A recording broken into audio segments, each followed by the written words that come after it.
Title song ఇది. స్వయంగా నేనే రచించినటువంటి కీర్తన.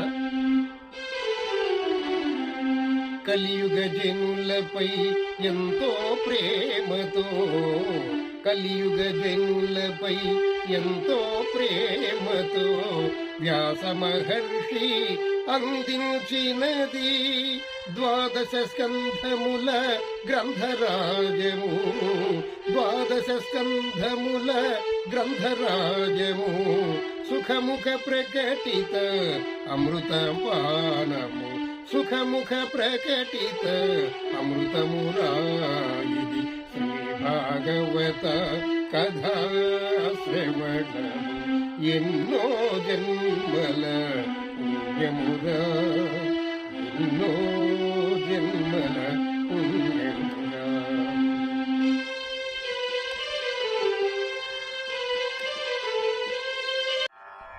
ఇలా దుందికారుడు చరిత్ర అలా అయింది. గోకర్ణుడు తీర్థయాత్రలకని బయలుదేరి తీర్థయాత్రలు తిరుగుతూ ఉన్నాడు. ఆయన యొక్క తండ్రి ఆత్మదేవుడు ఏమయ్యాడో ఎవరికీ తెలియదు. గోకర్ణుడు తీర్థయాత్రలు తిరుగుతూ కాశీలో గంగానది ఒడ్డున జపం చేసుకుంటూ ఉన్నాడు. అలా జపం చేసుకుంటూ ఉన్నటువంటి సమయంలో గోకర్ణుడు ఉన్నటువంటి గ్రామస్తులు కాశీకి వెళ్లడం తటస్థించింది. అక్కడ గోకర్ణుని చూసి ఆ గ్రామస్తులందరూ గోకర్ణుని గుర్తుపట్టారు. ఓ గోకర్ణ గోకర్ణ అని పిలిచారు. గోకర్ణుణ్ణి గుర్తుపట్టనటువంటి వాళ్ళు ఎవరు ఉండరు కదా, ఎందుకంటే ఆయన చెవులు ఆవు చెవుల్లా ఉంటాయి. ఆయన ఎక్కడున్నా ఆయన్ని గుర్తుపట్టవచ్చు. ఆ గ్రామస్తులందరూ గుర్తుపట్టి, ఓ గోకర్ణ నీకు ఈ విషయం తెలుసా అన్నారు. ఏమిటి విషయం అన్నారు. మేమందరం మీ ఊరు వాళ్ళమే. మీ నాన్నగారు తీర్థయాత్రలకని వెళ్లారు. ఎక్కడికి వెళ్లారో ఇంతవరకు రాలేదు. ఉన్నారో లేరో కూడా తెలియదు. నీవు కూడా తీర్థయాత్రలను తిరుగుతున్నావు. నువ్వు ఎక్కడ ఉన్నావో మాకు తెలియదు. నీకు ఈ విషయం తెలుసా అని అడిగారు. ఏమిటా విషయం అన్నారు. మీ అన్నగారైనటువంటి దుందుకారుడు వేశ్యలకు అలవాటు పడి ఉన్న ఆస్తి అంతా పోగొట్టుకున్నాడు. ఆఖరికి ఆ వేశ్యలు మీ అన్నగారిని చంపేశారు అని జరిగిందంతా కూడా గోకర్ణుడు చెప్పారు ఆ పెద్దలు. అయ్యో, హలో, మా అన్నగారికి ఇలాంటి దుస్థితి వచ్చిందా అని చెప్పి ఆ గోకర్ణుడు తన దివ్య దృష్టితో చూసి చనిపోయాడని తెలుసుకుని వెంటనే కాశీ నుండి గయకు వెళ్లి అక్కడ ఆ దుందుకారుడికి పిండ ప్రదానం చేసి ఆ క్రతువు అంతా పూర్తి చేసి తన యొక్క గ్రామం ఎలా ఉన్నదో ఏమిటో ఒకసారి పరిశీలించాలని, తాను పుట్టినటువంటి ఊరు, తాను పెరిగినటువంటి ఇల్లు, తాను పెరిగినటువంటి పరిసరాలు ఎలా ఉన్నాయో చూడాలనేటువంటి ఆపేక్షతో గోకర్ణుడు తన యొక్క స్వగ్రామానికి వచ్చాడు. చూశాడు. ఆ గ్రామం అంతా కూడా చక్కగా భక్తి భావనతో పెరుగుతూ ఉన్నారు. అందరూ కూడా ఆ గోవిందుని భజిస్తూ అందరూ భగవంతుని యొక్క ధ్యానంలో నిమగ్నమై ఉన్నారు. పరిసరాలన్నీ బాగున్నాయి. తన ఇంటికి వచ్చాడు. తన ఇల్లు పాడుపడిపోయినట్టున్నది. బూజులుగా పట్టి ఉన్నది. ఆ ఇంటికి ఎవరు వెళ్లడం మానేశారు. ఆ ఇల్లు చూసి భయపడుతూ ఉన్నారు. ఇది దుందుకారుడు యొక్క ఇల్లు, ఆత్మదేవుని యొక్క ఇల్లు. ఈ ఇంటికి పరిసరాలకు కూడా ఎవరు వెళ్లకూడదు అని నిర్ణయించుకుని ఎవరు రావడం లేదు. గోకర్ణుడు చూచి ఇదేమిటి ఇలా జరిగింది అని చెప్పేసి బాధపడుతూ అక్కడ ఆ ఇంటిని కొంచెం శుభ్రం చేసి ఆ వరండాలో ఆ రోజు రాత్రి పడుకున్నాడు. అర్ధరాత్రి 1 గంట సమయం అయింది. ఏదో ఒక మూలుగు వినిపిస్తూ ఉన్నది గోకర్ణుడికి. ఏదో అద్భుతమైనటువంటి శబ్దం వినబడుతూ ఉంది గోకర్ణుడికి. ఆ మూలుగు ఏమిటో అర్థం కాలేదు. అలా చూశాడు. చూస్తూ ఉంటే ఏదో తెలియని ఒక నల్లని శరీరపు ఆకారం కనబడుతూ ఉంది గోకర్ణుడికి. ఏమిటో ఇది ప్రేతాత్మలా ఉన్నది అని తెలుసుకుని తన యొక్క కమండలంలో ఉన్నటువంటి మంత్రజలాన్ని అక్కడ జల్లడం జరిగింది గోకర్ణుడు. వెంటనే ఆ నల్లగా ఉన్నటువంటి శరీరానికి మాటలు వచ్చాయి. ఈ గోకర్ణుడి యొక్క తపశ్శక్తి అంత అద్భుతంగా ఉన్నది. ప్రేతాత్మను సైతం మాట్లాడించేటువంటి శక్తి ఈయన సంపాదించాడు గోకర్ణుడు. ఇంతకీ ఆ ప్రేతాత్మ ఎవరో కాదు, వాడే దుందుకారుడు. ఏడుస్తూ బోరున వేడుస్తూ ఉన్నాడు. ఒరే తమ్ముడు, నేను దుందుకారుణ్ణి. నేను వేశ్యల వెంబట వెళ్లి ఆఖరికి నా శరీరాన్ని పోగొట్టుకున్నాను. వాళ్ళు దయా దాక్షిణ్యాలు లేకుండా నా శరీరాన్ని నిప్పులలో కాల్చేశారు. అప్పటి నుంచి నేను ఇలా ప్రేతాత్మగా తిరుగుతూ ఉన్నాను, ఇక్కడే ఉన్నానురా అని దుందుకారుడు ప్రేతాత్మ రూపంలో ఉండి గోకర్ణుడికి చెప్పడం జరిగింది. అన్నా, నీ శరీరం పోయిందని నాకు తెలిసింది. కాశీలో తెలిసి గైకు వెళ్ళాను. అక్కడ నీకు శ్రాద్ధం పెట్టాను, క్రతువంతా బాగా జరిపించాను. ఇంకొక జన్మ ఎత్తి ఆనందంగా ఉంటావు, ఇంకొక చోట పుట్టి ఉంటావు, ఇంకో శరీరాన్ని ధరించి ఉంటావు అని నేను అనుకున్నాను. కానీ నీవింకా ఈ ప్రేతాత్మను వదలలేదేమిటి అని అడిగాడు. నాయన, ఒరే గోకర్ణ, నేను చేసిన పాపాలు ఇంత అంతవ కాదు. ఈ పాపాలకు నిష్కృతి లేదు. నీవు ఆ గయలో 100 రకాలుగా 100 పూజలు చేసిన, 100 సార్లు శ్రాద్ధాలు పెట్టినా నాకు మోక్షం కలగదురా. నేను అంత పాపం చేశాను. తల్లిని కాల్తో తన్నాను, తండ్రిని హేవహించాను, ఉన్న ఆస్తులన్నీ పోగొట్టాను, చెయ్యరాని చెడ్డ పనులన్నీ చేశాను. నా పాపానికి నిష్కృతి లేదురా, నీవే నన్ను కాపాడాలి అని ప్రాధేయపడ్డాడు దుందుకారుడు. సరే, అలాగే ఏం చెయ్యాలో అనే ఆలోచనలో పడ్డాడు గోకర్ణుడు. తెల్లవారిన తర్వాత ఆ ఊరి గ్రామ పెద్దలందరినీ కలుసుకొని, అయ్యా పెద్దలారా, మా దుందుకారుడు ప్రేతాత్మగా ఈ ఇంట్లో తిరుగుతూ ఉన్నాడు. ఇది అతనికి మంచిది కాదు, మన గ్రామానికి మంచిది కాదు. అతనిని ప్రేతాత్మ నుండి విడుదల చేసేటువంటి ఉపాయం ఏమన్నా చెప్పండి అని మహాత్ములందరినీ అడిగాడు. ఆ మహాత్ములందరూ కూడా మాకు తెలియదు, ఉపాయం ఏమిటో తెలియదు అన్నారు. ఆ రోజు సరే గడిచిపోయింది. తరువాత తెల్లవారి ఉదయాన్నే 4 గంటలకు లేచి గోకర్ణుడు సముద్రం ఒడ్డుకు వెళ్లి ఆ ప్రత్యక్ష దైవం అయినటువంటి ఆ సూర్యభగవానుని ప్రార్థించాడు. అయ్యా సూర్యభగవాను, నాకు తరుణోపాయం చెప్పు, ఏం చెయ్యాలో అని ఆ సూర్యుడిని అడుగగా, సూర్యుడు అశరీరవాణితో, నీవు భాగవతాన్ని అందరికీ వినిపించేటువంటి సప్తాహం 7 రోజులు భాగవతాన్ని నీవు నీ అన్నగారికి అయినటువంటి ప్రేతాత్మ రూపంలో ఉన్నటువంటి ఆ దుందుకారుడికి వినిపించినట్లయితే అతని యొక్క రూపం మారిపోతుంది, మరలా అతను శరీరం ధరించడానికి వెళ్ళడానికి అవకాశం ఉంటుంది అని సూర్య భగవానుడు ఆదేశించాడు. వెంటనే గోకర్ణుడు ఎంతో ఉత్సాహంతో తరుణోపాయం దొరికిందని ఊరిలోకొచ్చి పెద్దలనందరినీ సమావేశపరిచి, మన ఊర్లో భాగవత సప్తాహం పెట్టించాలి, భాగవత సప్తాహం గన మనం పెట్టించినట్లయితే ఈ ప్రేతాత్మలో ఉన్నటువంటి దుందుకారుడికి మోక్షం కలుగుతుంది, అలాగే మన గ్రామంలో అందరికీ కూడా భక్తిభావం పెరుగుతుంది, మోక్షం కలుగుతుంది అని చెప్పేసి పెద్దలనందరినీ ఒప్పించి ఊరంతా పెద్ద పెద్ద పందిర్లు వేయించాడు. చుట్టుపక్కల అంతా కూడా ప్రచారం చేయించాడు. ఆ రోజుల్లో దండోరా వేసేవారు. చుట్టుపక్కల గ్రామాలన్నిటికీ కూడా ఆ గోకర్ణుడు దండోరా వేయించాడు. భాగవత సప్తాహం జరుగుతున్నది, ఇక్కడికి రండి అని దండోరా వేయించాడు. చుట్టుపక్కల గ్రామాల వాళ్ళందరికీ తెలిసింది, ఆహా, అద్భుతమైనటువంటి అమృతములా ఉండేటువంటి, ఎన్నిసార్లు విన్నా మళ్లీ వినాలనిపించేటువంటి భాగవత సప్తాహం జరుగుతుంది అని అందరూ ఉత్సాహంగా ఈ భాగవత సప్తాహానికి రావడానికి సంసిద్ధులయ్యారు. గోకర్ణుడు పెద్ద పెద్ద పందిర్లు వేయించాడు. అక్కడ పూజా మందిరాన్ని ఏర్పాటు చేశాడు. భాగవత సప్తాహాన్ని మొదలు పెట్టడానికి ముహూర్తం నిర్ణయించాడు గోకర్ణుడు. గోకర్ణుడు అంతటి వాడు భాగవతాన్ని చెబుతాను అని అంటే సహకరించినటువంటి వాళ్ళు ఎవరుంటారు చెప్పండి?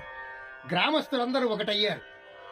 గోకర్ణుడు భాగవతం చెప్తాడట, వినేటువంటి భాగ్యం మనకెంతో కలిగిందని అందరూ కూడా ఒక ముహూర్తానికి అందరూ కూడా సమావేశమయ్యారు. భాగవత సప్తాహం, భాగవతాన్ని 7 రోజులు చెప్పడానికి నిర్ణయించుకున్నాడు గోకర్ణుడు. పందిర్లు చక్కగా వేశాడు. గోకర్ణుడు తన అన్నగారైనటువంటి దుందుకారుడు యొక్క పాప విముక్తికై చెప్తూ ఉన్నాడు.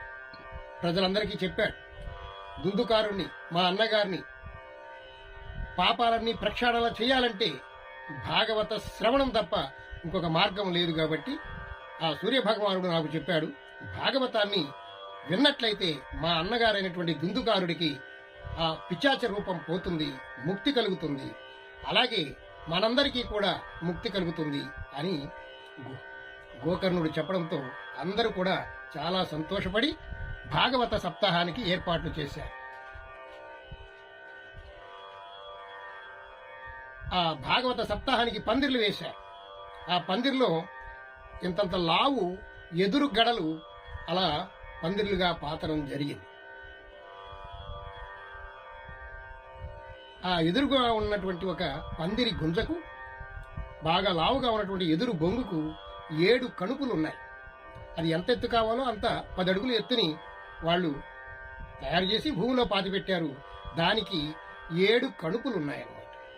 సరే, దుందుకారుడు పిచాచి రూపంలో ఉన్నటువంటి వాడు తను సూక్ష్మ రూపమై చిన్న పురుగులాగా రూపాన్ని ధరించి ఆ ఎదురు గడలోకి చిన్న బెజ్జం రంధ్రం చేసుకొని ఆ ఎదురు గడలో అలా ఉన్నాడు. ఇది గోకర్ణుడికి తప్ప ఎవ్వరికీ తెలియదు.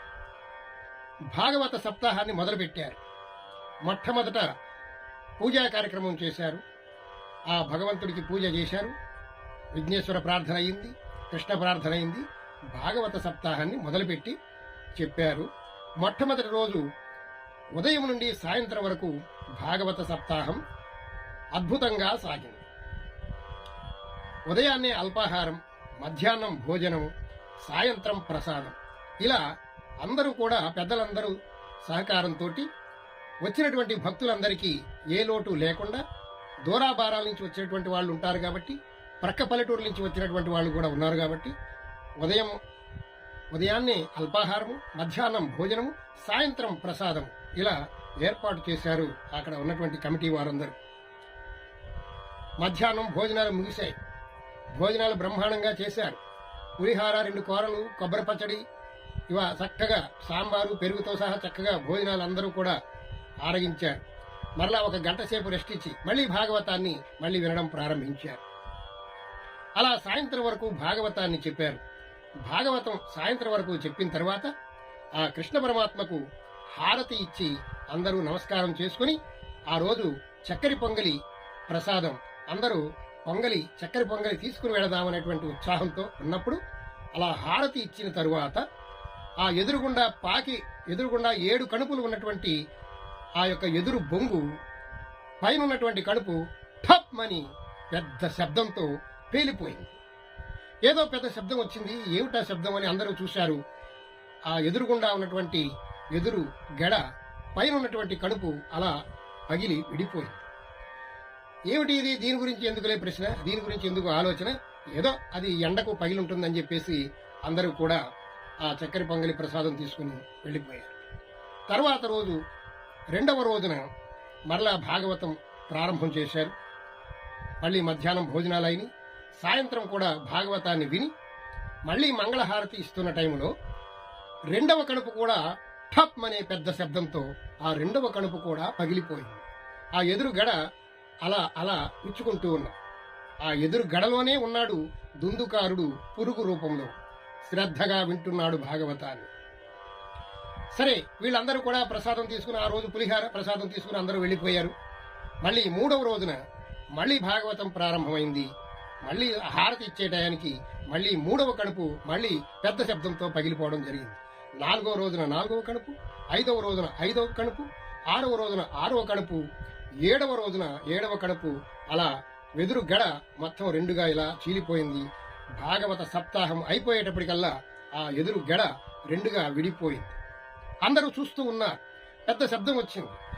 ఏం జరగబోతుందా అని చూస్తూ ఉన్నారు. అందులో దేదీప్యమానంగా ఉన్నటువంటి తెల్లని ఆకారంతో స్వచ్ఛంగా ఉన్నటువంటి దుందుకారుడు అలా బయటికి వచ్చాడు. తన యొక్క పిచాచ రూపం పోయింది.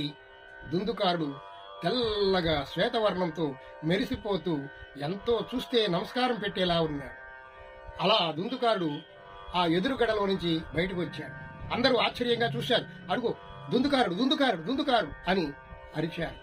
వెంటనే పైనుంచి ఆకాశం నుండి దేవదూతలు దిగి, ఈ దుందుకారుడు చాలా పుణ్యాత్ముడు, భాగవతం విన్నాడు, అందుకని మేము ఇతనిని స్వర్గానికి తీసుకెళ్తున్నాం అని స్వర్గానికి తీసుకుని వెళ్లారు దేవదూతలు.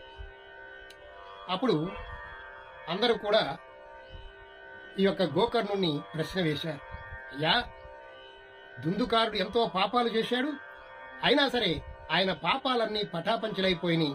దేవదూతలు వచ్చి తీసుకుని వెళ్లారు కదా, మరి మేము కూడా విన్నాం కదా, మరి మా పాపాలన్నీ పోయినట్టేనా అని ఉన్నటువంటి ప్రజలందరూ కూడా గోకర్ణుని ప్రశ్నించారు.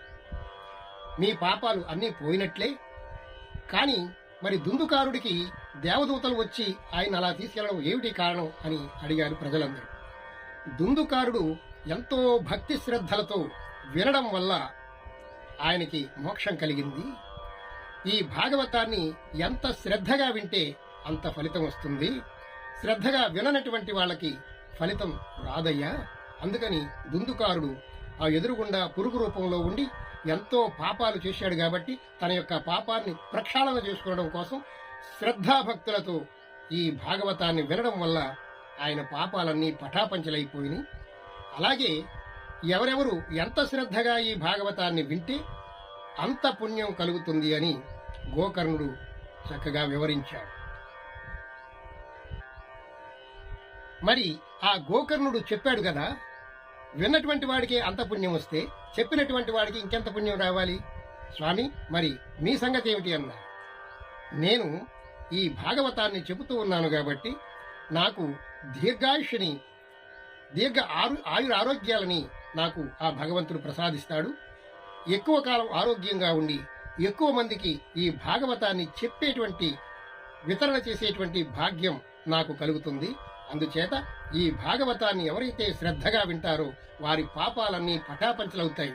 ఎవరైతే ఈ భాగవతాన్ని చెబుతూ ఉంటారో వారు దీర్ఘ ఆయురారోగ్యాలతో దీర్ఘాయుష్మానులై ప్రజలందరికీ మేలు చేసే విధంగా వారి యొక్క ఆరోగ్యం సహకరిస్తుంది. ఆ భగవంతుడు అలాంటి వరాలు ఇస్తాడు అని గోకర్ణుడు మనవి చేశారు. అందుచేత ఎంతో మహిమ కలిగినటువంటి ఈ భాగవతాన్ని మనమందరం శ్రద్ధగా విని ఎనలేని పుణ్య సంపదని ప్రోగు చేసుకోవడానికి మనమందరం పాటుపడదాం. ఒకసారి విన్నటువంటి వారు అర్థం కాకపోతే మళ్ళా పెట్టుకుని మళ్లీ మళ్లీ వింటూ ఉంటే ఈ భాగవతం అద్భుతమైనటువంటి అనన్యమైనటువంటి ఫలితాన్ని మనకి కలుగజేస్తూ ఉంటుంది. భగవంతుని యొక్క కథలు శ్రవణం చేయటం వల్ల అలౌకిక ఫలితం మనకు కలుగుతూ ఉంటుంది. మనకు తెలియకుండానే ఎంతో మేలు మనకి జరుగుతూ ఉంటుంది. యాక్సిడెంట్లో కాలు ఇరిగిపోవలసినటువంటి దుస్థితి మనకు ఉందనుకోండి, భాగవతం వినడం వల్ల కాలు ఇరగదండి. కాలుకు చిన్న దెబ్బ తగిలి, ఎదురు దెబ్బ తగిలి కొంచెం దెబ్బతో మనం బయటపడటం అదే మనకు అదృష్టం. అందుచేత ఈ భాగవతాన్ని ఎవరైతే భక్తి శ్రద్ధలతో వింటారో వారికి అద్భుతమైనటువంటి అలౌకికమైనటువంటి ఫలితం లభిస్తుంది. అందుచేత ఈ గోకర్ణోపాఖ్యానం ఎవరైతే విన్నారో వారందరికీ ఆ శ్రీకృష్ణ పరమాత్మ ఆయురారోగ్య భోగభాగ్యాలిచ్చి సదా రక్షించుగాక అని ప్రార్థిస్తూ స్వస్తి. సర్వే జనా సుఖినో భవంతు. సమస్త సన్మంగళాని సంతు. హరి ఓం తత్సత్. ఈ వీడియో మీకు నచ్చినట్లయితే మా పురాణామృతం ఛానల్ని సబ్స్క్రైబ్ చేసుకోండి, లైక్ చేయండి, షేర్ చేయండి, కామెంట్ చేయండి. స్వస్తి.